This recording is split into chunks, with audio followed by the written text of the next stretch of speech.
Welcome at this YouTube channel all of you.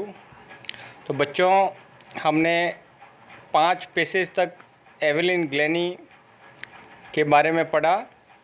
हमने जाना कि किस प्रकार से जो डेफनेस है या जो बहरापन है वो 8th ईयर की उम्र में उसके जीवन में हुआ और किस प्रकार से उसने अपने आप को उस बहरेपन से उभारा और शरीर के विभिन्न भागों से वह सुनने लगी। किस प्रकार से रॉन फॉब्स ने उसकी मदद की, ये सब हमने इनके बारे में जाना। तो आप जानते हो ये बहुत मल्टी टैलेंटेड एक प्रतिभा रही हैं। आज अपन उनके बारे में और जानकारी प्राप्त करेंगे। पेसेज नंबर 6 में देखिए बच्चों, it is intriguing to watch Evelyn function so effortlessly without hearing.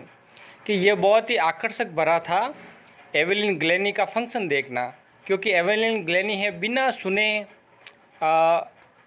और बिना एफर्टलेसली का मतलब बिना प्रयास के, ज़्यादा एफर्ट किए बिना जो फंक्शन है उसको देखना बहुत ही आकर्षक था। In our 2 hours discussion she never missed a word. कि हमने इसमें बताया कि हमने 2 घंटे तक चर्चा की, उसने एक वर्ड भी मिस नहीं किया। क्या बोली वह? Man with bushy beard give me trouble. कि जो व्यक्ति, जो मैन आदमी है ना, बुशी बियर्ड होती है, बुशी का मतलब झाड़ीदार एक प्रकार की, बियर्ड का मतलब दाढ़ी, गिव मी ट्रबल, वो मुझे परेशान करती है। She laughed. तो इस प्रकार से कोई इंटरव्यू लिया होगा तब उसने किसी बात पर ये शब्द कहे।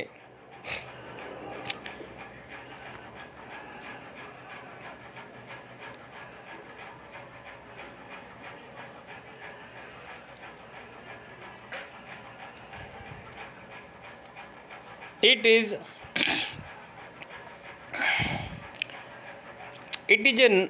not just watching the lips, it's the whole face।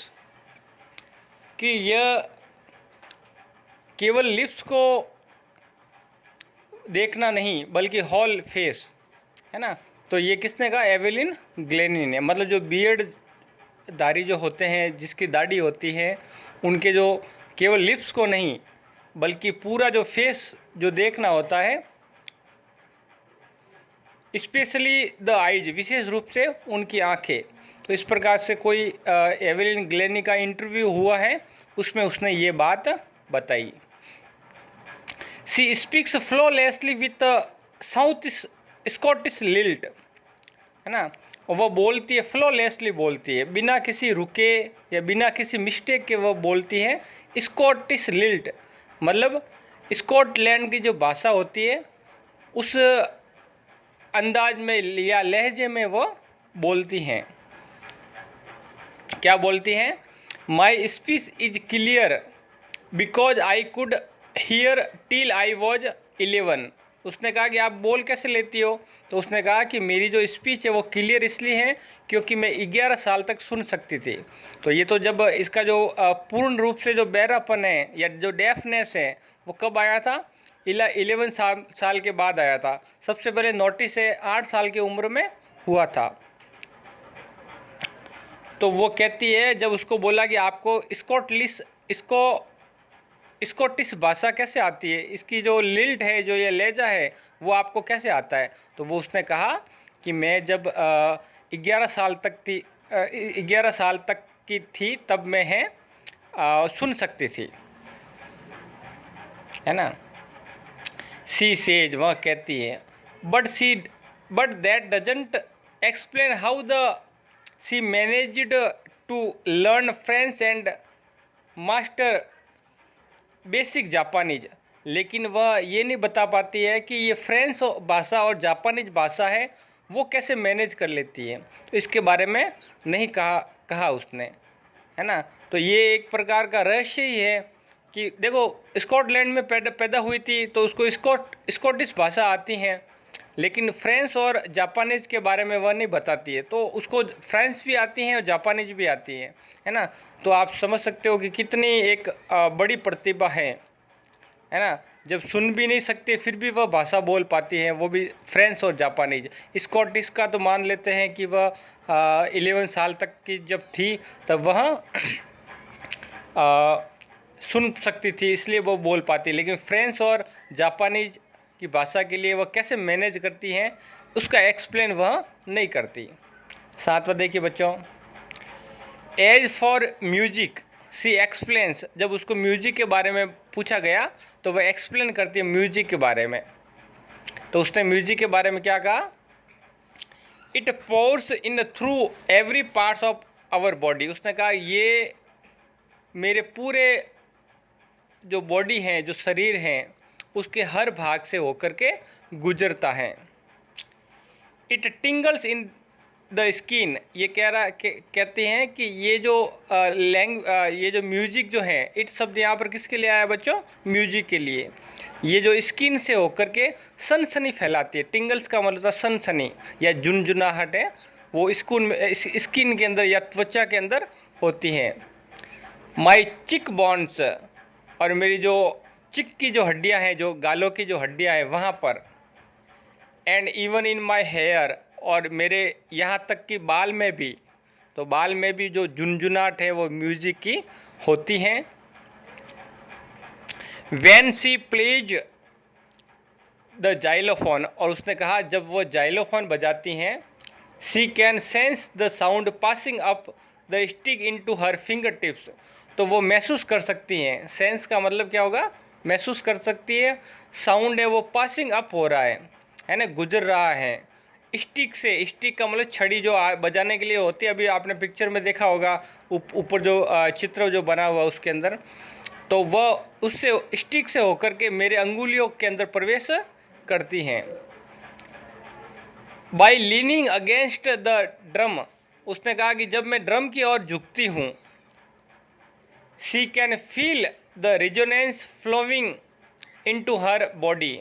तो रेजोनेंस जो है, जो गूंज है किसकी, ड्रम की है, वो मैं पूरी बॉडी में महसूस करती हूँ, फ्लोइंग होना महसूस करती हूँ।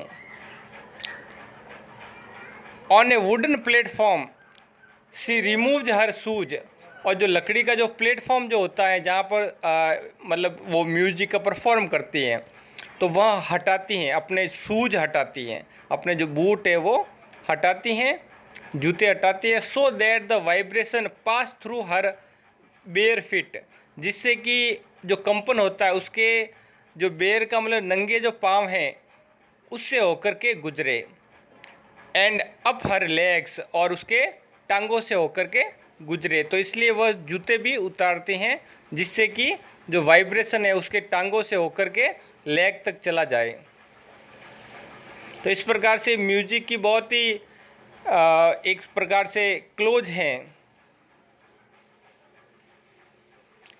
8 देखिए बच्चों, not surprisingly Evelyn delight her audience, कि बिना किसी सरप्राइज़ किए, बिना किसी अचंभे के वह अपने ऑडियंस को, अपने जो श्रोता हैं उनको प्रसन्न करती है, खुश करती है। इन 1991 she was presented with the royal Philharmonic societies prestigious soloist of the year award. तो इसको एक अवार्ड मिला 1991 को, तो सोसाइटी का नाम लिखा हुआ है। और जो ये जो अवार्ड है ये बहुत ही प्रेस्टिजियस है। प्रेस्टिजियस का मतलब बहुत ही प्रसिद्ध अवार्ड है, वो उसको 99 में मिला। और ये किसका है, फिलहार्मोनिक सोसाइटी का एक अवार्ड है, रॉयल फिलहार्मोनिक सोसाइटी का अवार्ड है, वो उसको 1991 में मिला। Says master percussionist James blades, एक परकशनिस्ट है उसका नाम है जेम्स ब्लेड। वो क्या कहते हैं, वो कहते हैं कि गॉड में हैव टेकन हर हियरिंग, कि भगवान उसका सुनना ले सकता है, but he has given her back something extra ordinary, लेकिन भगवान ने उसको असाधारण वापस दिया है। व्हाट वी हियर, जो हम सुनते हैं, सी फील्स वह महसूस करती हैं, फार मोर डीपली ज़्यादा गहनता से, देन एनी ऑफ अस हमारे सभी की तुलना में वह ज़्यादा गहनता से म्यूजिक को महसूस करती हैं। दैट इज वाई इसी कारण से, सी एक्सप्रेसेज म्यूजिक सो ब्यूटीफुली इसी कारण से है जो म्यूजिक है वो ब्यूटीफुली तरीके से, सुंदर तरीके से है वापस से व्यक्त करती हैं। तो ये किसने कहा? एक परकशनिस्ट है, जेम्स ब्लेड्स ने कहा। बच्चों परकशनिस्ट का मैं पहले बता चुका हूँ आपको। आगे 9 नंबर देखिए। Evelyn confesses that she is something of a workaholic. तो एवेलिन है वो कॉन्फेंस करती है, मतलब स्वीकार करती हैं कि वह कुछ न कुछ वर्कहॉलिक है। वर्कहॉलिक किसको बोलते हैं? वर्कहॉलिक का मतलब जो एक काम की आदत हो जाती है उसको, है ना, उसको काम के बिना अच्छा नहीं लगता, उबाऊपन उसको अच्छा लगता है बिना काम के। तो वर्कहॉलिक का मतलब जो वर्क करने में निपुण है, वर्क की आदत हो जाती है, तो वो कहते हैं मैं स्वीकार करती हूँ कि मैं कुछ वर्कहॉलिक हूँ। आई गॉट टू वर्क, मैंने वर्क प्राप्त किया है, मुझे वर्क मिला है। Often harder than classical musician, और वो भी हार्डर मिला है, कठिन मिला है। एक क्लासिकल म्यूजिशियन जो होता है, क्लासिकल का मतलब जो क्लासिकल म्यूजिक की जो श्रेणी में आते हैं, ऐसा जो म्यूजिक होता है उसे हार्डर वर्क मिला है। तो वो कहती हैं but the reward are enormous, लेकिन उसके जो इनाम है वो बहुत ही विशाल है, बहुत ही बड़ी मात्रा में उसको इनाम मिला है। अपार्ट फ्रॉम रेगुलर कॉन्सर्ट, तो उसके जो रेगुलर कंसर्ट जो थे, जो नियमित वह जो समारोह जो करती है उससे अलग, है ना, उससे अलग वो क्या करती है? Evelyn also gives a free concert in prison and hospital, कि एवेलिन है वह समारोह आयोजित करती है, परफॉर्मेंस करती है। कॉन्सर्ट का मतलब performance, in prisons and hospital, जेलों में और हॉस्पिटल में है कॉन्सर्ट करती हैं। She also gives high priority to classes, और वह है ज़्यादातर जो क्लासेज को है प्रायोरिटी ज़्यादा देती है, प्राथमिकता ज़्यादा देती हैं। फॉर यंग म्यूजिशियन, किसके लिए? यंग म्यूजिशियन जो हैं, जो युवा म्यूजिशियन जो है, संगीतज्ञ जो हैं, उनको है ज़्यादा प्राथमिकता देती हैं। Ann Richlin of the Beethoven fund for deaf children, तो एक फंड का नाम है बीथोवन फंड है, ठीक है, उसके जो एक नाम है Ann Richlin for deaf children says, तो सी इज शाइनिंग, तो उन्होंने क्या कहा एन रिचलिन ने कि she is shining inspiration of for deaf children, कि वह एक चमकती हुई प्रेरणा है एक डेफ चिल्ड्रन के लिए, मतलब बहरे बच्चों के लिए वह एक चमकती हुई प्रेरणा है। दे सी, वे देखते हैं, that there is nowhere that they can go, तो वे जो बच्चे हैं, दे शब्द यहाँ पर किसके लिए आया? उन बच्चों के लिए आया, उन डेफ बच्चों के लिए आया। तो ये वाक्य कौन कह रहा है? Ann Richlin. तो उसने कहा कि ऐसी कोई जगह नहीं है उनके लिए जहाँ पर वे नहीं जा सकते। तो एवेलिन ग्लेनी को देख करके एक इंस्पिरेशन जगता है, एक प्रेरणा जगती है कि ऐसा कोई स्थान नहीं है कि वहाँ पर हम नहीं जा सकते। जब एवेलिन ग्लेनी इतने बड़े पद पर जा सकते, इतना अच्छा परफॉर्म कर सकती है, इतनी बड़ी प्रतिभा बन सकती है, इतना बड़ा टैलेंट बन सकता है, तो हम क्यों नहीं बन सकते? तो ये एन रिचलिन ने बीथोवन फंड के उन्होंने कहा। Evelyn Glennie has already accomplished more than most people twice her age. इसमें बताया गया है कि एवेलिन ग्लेनी ने ऑलरेडी का मतलब पहले से ही, एकम्प्लिश का मतलब पूरा कर दिया, मोर देन का मतलब ज़्यादा अधिक, most of people twice her age, मतलब ट्वाइस हर एज का मतलब जो उसकी उम्र के डबल जो होते हैं, है ना, जैसे इसकी उम्र 20 साल की है तो लोग 40 साल में जो काम नहीं करते हैं, है ना, वो काम पूरा उसने इस एज में कर दिया। तो इसके जो डबल एज में भी काम नहीं, ट्वाइस का मतलब डबल एज में भी काम नहीं कर सकते लोग, उनकी तुलना में उसने ज़्यादा काम कर दिया। She has brought percussion to her the front of the orchestra, और उसने क्या लेकर आई, वह परकशन लेकर आई, ऑर्केस्ट्रा के सामने है परकशन लेकर आई। एंड डेमोन्स्ट्रेटेड, और प्रदर्शित किया, that in it can be very moving, कि यह हलचल मचाने वाला हो सकता है, यह हलचल वाला हो सकता है। तो उसने प्रदर्शन मतलब बताया कि ये भी धूम मचा सकता है ना, प्रकर्षण भी धूम मचा सकता है, कि लोगों को ये इस प्रकार से उसने प्रदर्शन किया। She has given inspiration to those who are handicapped, तो जो विकलांग जो लोग हैं उनको उसने प्रेरणा दी, है ना। नहीं तो विकलांग क्या होते हैं, हीन भावना से ग्रसित हो जाते हैं, उनको उनको लगता है कि हमारे में कमी है, हम नहीं जा सकते, लेकिन ये एक प्रकार की उसने एक इंस्पिरेशन दिया, एक प्रेरणा दी हैंडीकैप्ड को, विकलांगों को। People who look to her and say, लोग है ना उसको देखते हैं और कहते हैं, if she can do it, अगर वह कर सकती हैं, आई कैन, तो मैं भी कर सकता हूँ, है ना। तो इस प्रकार से लोगों में प्रेरणा जगती हैं। एंड नॉट द लिस्ट, और कम से कम, नॉट द लिस्ट का मतलब कम से कम नहीं, she has given enormous pleaser two million, है ना। और उसने है, इनॉर्मस का मतलब बड़ी संख्या में या विशाल, प्लीजर टू मिलियंस, है ना, तो लाखों की संख्या को उसने क्या दिया, आनंद दिया। ठीक है, तो बच्चों ये वाला जो लेसन है हमने कंप्लीट कर दिया है एवेलिन ग्लेनी का, है ना। तो एक प्रकार का आपको बस इतना ध्यान रखना है कि एवेलिन ग्लेनी है, जैसे वो बैरी होने के बावजूद भी इतना कर सकती हैं, इतनी प्रतिभा, इतना आगे बढ़ सकती है, तो आप क्यों नहीं बढ़ सकते, है ना। तो अपने पास तो सब कुछ है, हाथ पाँव सब, कान सब, मतलब अपने ऑल ओवर अपन ठीक है ना, तो हम क्यों नहीं आगे बढ़ सकते।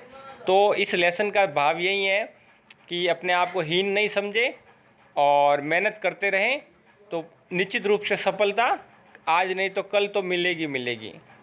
तो इसमें ज़्यादा, और इंग्लिश की दृष्टि से देखें तो वर्ड्स मीनिंग बहुत ही महत्वपूर्ण है ना। और इसके जो क्वेश्चन आंसर है वो लिखें, इसके जो क्वेश्चन आंसर है ढूंढ के लिखें। और अगले नेक्स्ट जो वीडियो आएगा उसमें द सैनई ऑफ बिस्मिल्लाह खान, उसके बारे में अपन चर्चा करेंगे। Thank you.